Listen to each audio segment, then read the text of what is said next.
Welcome, my amazing friends.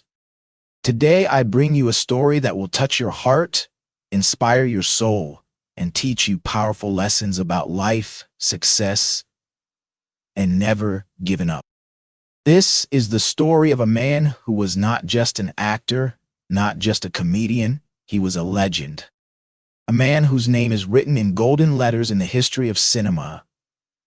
A man who made the whole world laugh while hiding his own tears. His name, Sir Charles Spencer Chaplin, but we all know him as Charlie Chaplin.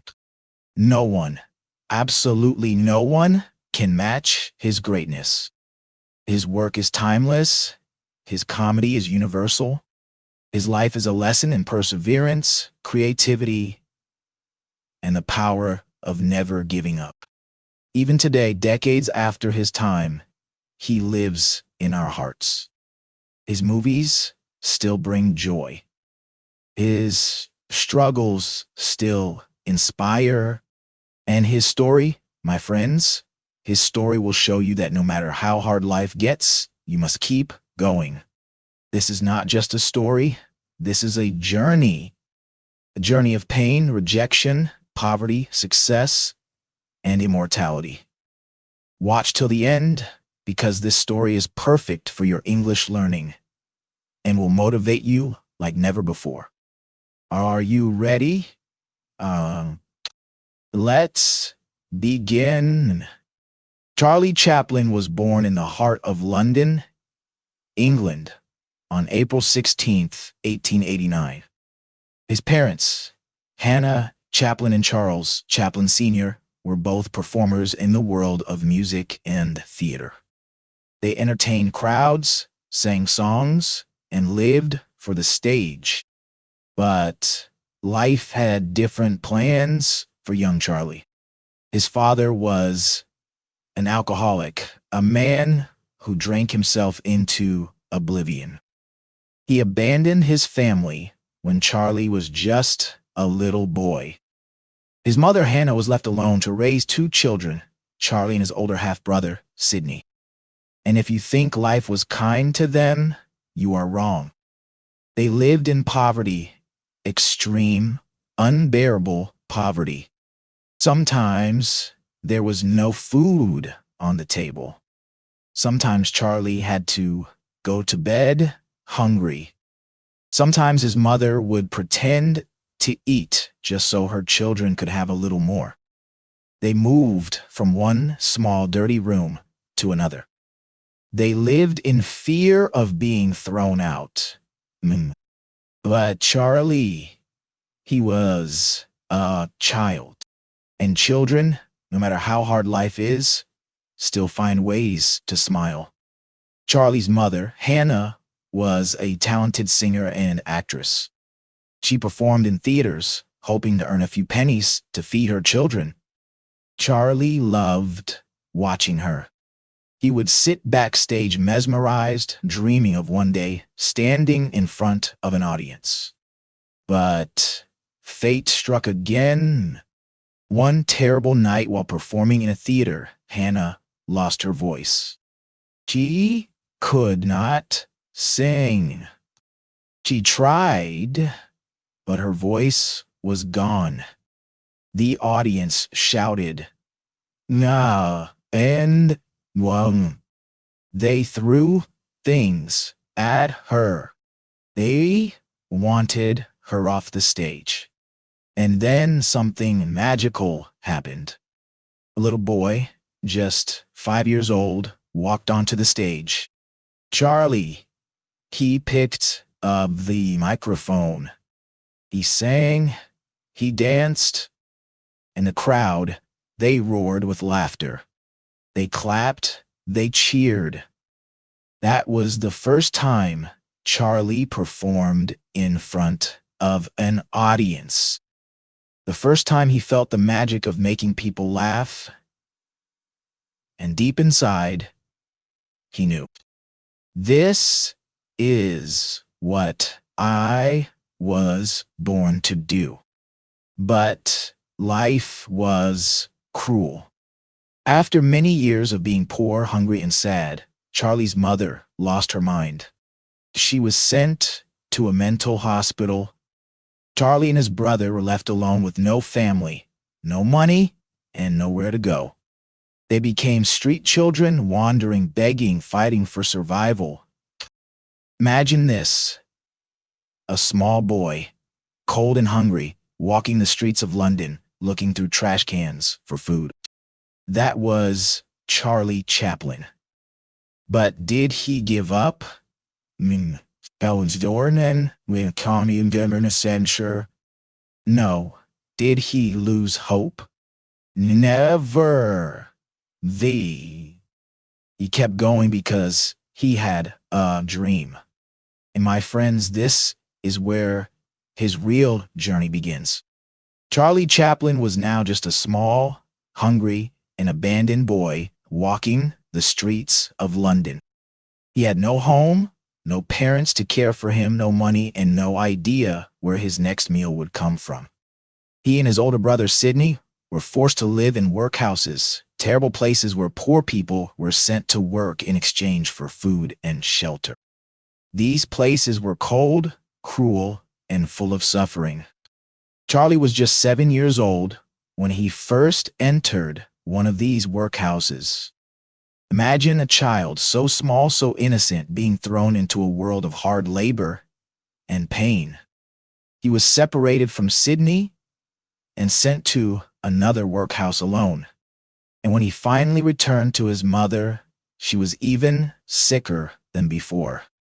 Her mind was slipping away. Sometimes she didn't even recognize Charlie. Charlie watched as doctors dragged her to a mental hospital. He screamed, he cried, but he was powerless. She was gone. She was gone. Charlie was truly alone.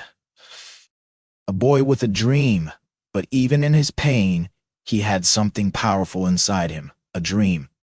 Charlie wanted to perform. He wanted to be on stage, just like his mother. He wanted to make people laugh, to entertain them, to bring joy to a world that had been so cruel to him. But where would a poor homeless boy go?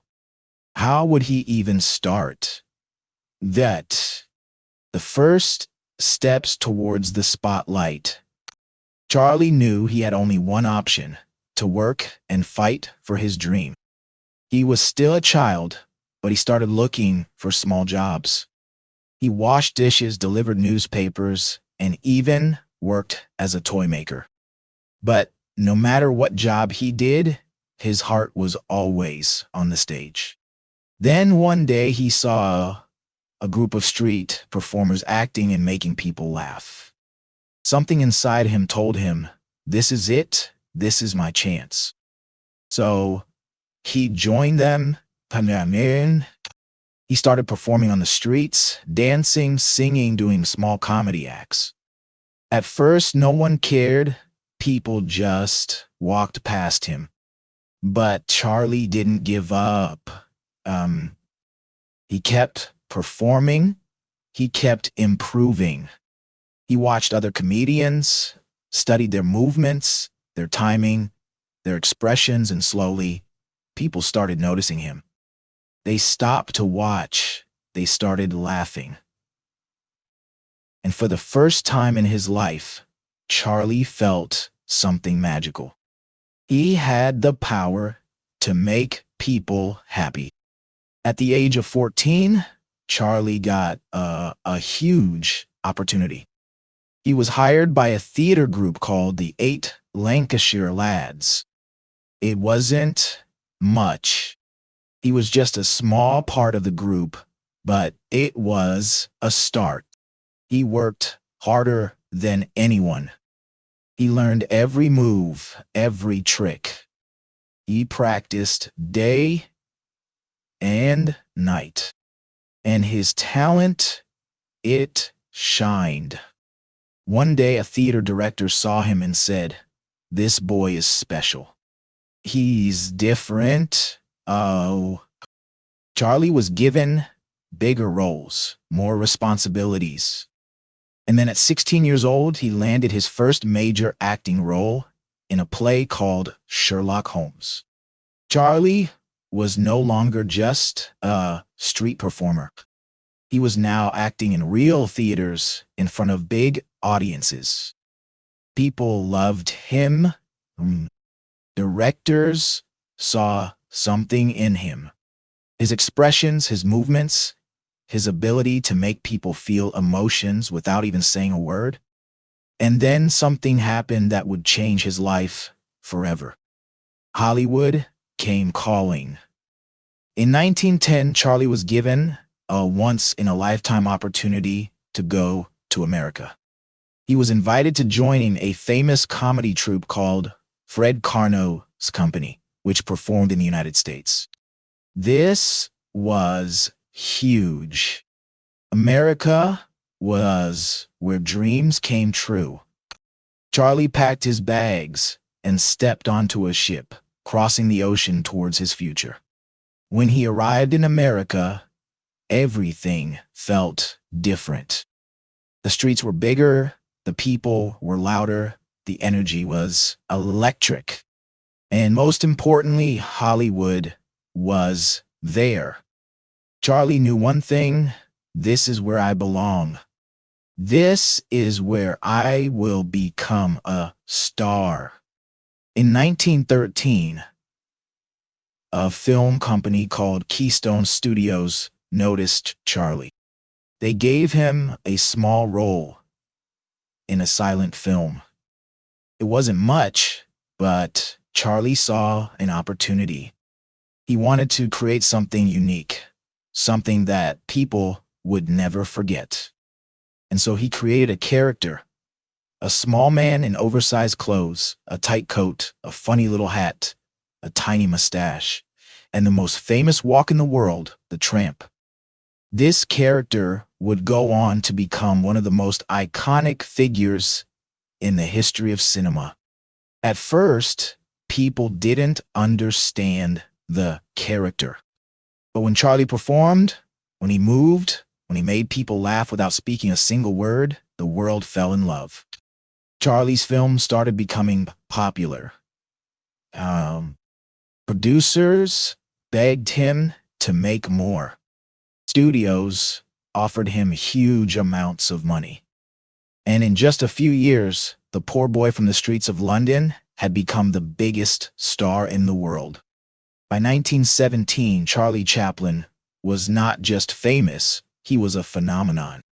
People stood in long lines just to watch his movies. His face was printed on posters, newspapers, magazines. He was loved in every country, every language, every culture. And he was just getting started. But behind all the fame, behind all the laughter, Charlie was still the same boy. The boy who once starved on the streets, the boy who once cried for his mother, the boy who never gave up. Charlie Chaplin had finally made it. The poor hungry boy from London streets was now the biggest movie star in the world. He was not just famous, he was loved. Millions of people watched his movies. They laughed, they cried, they cheered. But behind all the success, Charlie knew something. This was just the beginning. Now he wanted more. He didn't just want to act, he wanted to control everything. The stories, the direction, the music, the emotions. He wanted to create movies his way, but Hollywood didn't like that. At that time, actors were controlled by movie studios. The studios told them what to do, how to act, and even what movies to make. But Charlie Chaplin was different. He said, "No one will control me. And I will make my own movies my way." And so in 1918, he did something that shocked the whole industry. He built his own studio, Chaplin Studios. Now, he was his own boss. He could create whatever he wanted, and no one could stop him. This was a game changer. And then he made a movie that would become one of the most legendary films of all time. In 1921, Charlie released a film called The Kid. It was not just a comedy, it was his story. The story of a poor man and an orphan boy, a story about hunger, struggle, and love. It was funny, but also emotional. People laughed, people cried, the whole world fell in love with this movie. And at that moment, Charlie knew movies were not just entertainment. They were powerful. Oh! They could change lives, and he was going to use them to change the world. With every movie, Charlie became more powerful. And the age. Hollywood had never seen anything like him, though. Studios were paying actors $10 a week. But Charlie, he was earning $1 million per movie. He became the richest and most powerful actor in the world. And yet, he never forgot his past. He still remembered the days when he had nothing to eat. He remembered his mother sitting alone in the mental asylum. So even when he had everything, he never stopped working hard. He would spend months, even years, making just one film. Every little movement, every small joke, every tiny detail. He planned everything because he didn't just want to make movies. He wanted to make history. And then he did something no one believed was possible. By the late 1920s, Hollywood was changing. A new kind of movie had arrived, movies with sound. For the first time, actors could speak on screen. And, coming day. The silent films were dying. Everyone told Charlie, forget silent movies, start making talking films, but Charlie refused. He said, movies don't need words. Emotions are more powerful than words. The end. And in 1931, when the world thought silent movies were dead, he released City Lights. It was one of the most emotional, beautiful films ever made.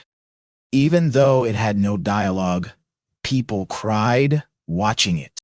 The final scene where Charlie's character looks at a blind girl, it is one of the greatest moments in film history.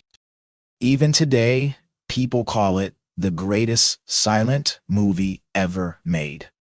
And with this movie, Charlie proved that emotions speak louder than words. By the late 1930s, the world was changing again. Adolf Hitler was rising to power in Germany. He was spreading hate, war, and fear. And Charlie noticed something strange. Hitler had the same mustache as him. Oh, people started comparing them. So Charlie made a decision. He would use his comedy to fight against Hitler. In 1940, he made a movie called The Great Dictator. It was his first talking movie. And it was not just a comedy. It was a message to the world. In the final scene, Charlie gives a speech, one of the most powerful speeches in history. We think too much and feel too little. More than machinery, we need humanity. Let us fight for a world of reason. Let us fight for freedom. The world listened. The speech became legendary. The end. Even today, it is watched by millions of people. It was proof that Charlie was not just a comedian. He was a fighter, a voice for the people. But Hollywood didn't like this. Charlie was too powerful, too independent, and some people didn't like his political messages. So they turned against him. They accused him of things he never did. They spread lies about him. And finally, in 1952, they forced him to leave America. Charlie was kicked out of the country he had helped build. Heartbroken, Charlie moved to Switzerland. He stopped making movies. He lived a quiet life with his family. But the world never forgot him. Then, in 1972, after 20 years, Hollywood realized their mistake. They invited Charlie back. At the Oscars, they gave him a standing ovation, the longest in history, and 12 minutes of applause, even after everything Charlie had won. Because he was not just an actor, he was a legend. Charlie's life teaches us one thing: never give up, no matter how hard life gets, no matter how poor you are, no matter how many people try to stop you. If you have a dream, fight for it. Charlie was a homeless boy with nothing, but he became the most loved man in the world. But behind his fame, his success, and his laughter, his personal life was full of struggles. People betrayed him, governments turned against him. And even after his death, something shocking happened. Now we will reveal his complicated love life, his biggest betrayals, his final years in Switzerland, and the shocking story of how his dead body was stolen from his grave. Charlie Chaplin was a genius, but in love, he was very complicated. He fell in love too easily, and many times, his relationships ended in pain and drama. Charlie was married 4 times in his life. His first 3 marriages failed. Each time the woman left him, took his money, and sometimes even took him to court.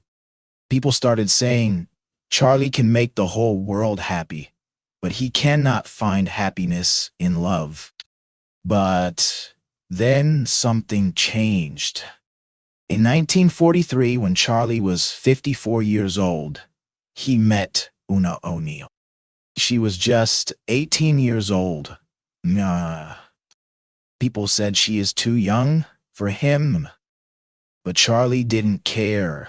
Then, for the first time, he had found true love. Una became the most important person in his life. She stood by him when the world turned against him. She was his best friend, his love, his everything. They stayed together until the very end. And despite the age gap, they were truly happy. They had 8 children together. For the first time, Charlie had a real family. And there he lived his final years. For 25 years, Charlie lived in a beautiful house in Switzerland. It was peaceful. It was quiet. He spent time writing, reading, playing with his kids.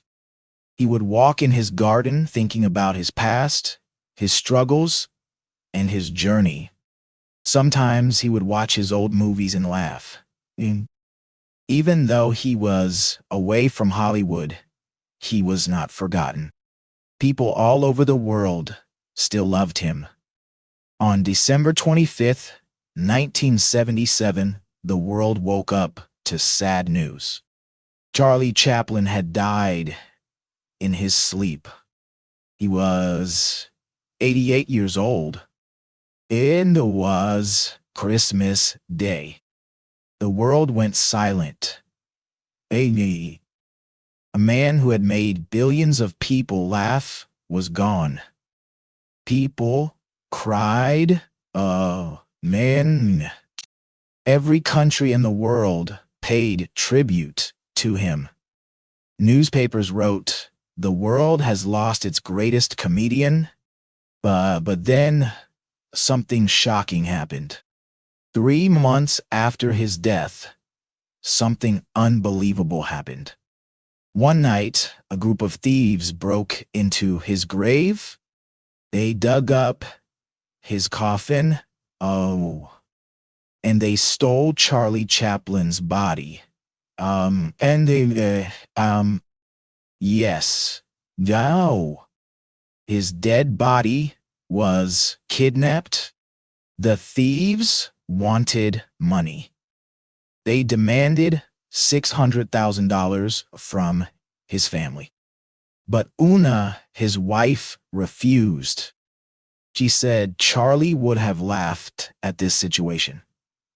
For weeks, the world was shocked.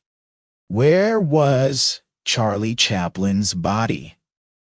Then, after a huge police investigation, the thieves were finally caught. They were two poor men from Eastern Europe. They had stolen the body to escape poverty. Finally, Charlie's body was returned to his family. And this time, they buried him in a stronger cement-covered grave so that no one could ever steal him again. Even though Charlie Chaplin died in 1977, he is still alive. Every time we laugh, he is there. Every time we watch a great movie, he is there. He taught us that life is not just about money, success, or power. Life is about laughter, love, and never giving up. Even when he had nothing, he never lost hope. Even when the world turned against him, he never stopped fighting. Charlie Chaplin is not just a name, he is an emotion. He is the greatest comedian in history, and his story will inspire generations to come. So, if he can do it, so can you. Dream big, work hard, and one day, your story will inspire the world. Charlie Chaplin's story is over, but his lessons, his movies, and his spirit will live forever. If you love this story, share it with the world, because Charlie's message must never be forgotten. And always remember his most famous words: "A day without laughter is a day wasted." Thank you, Charlie. We will never forget you.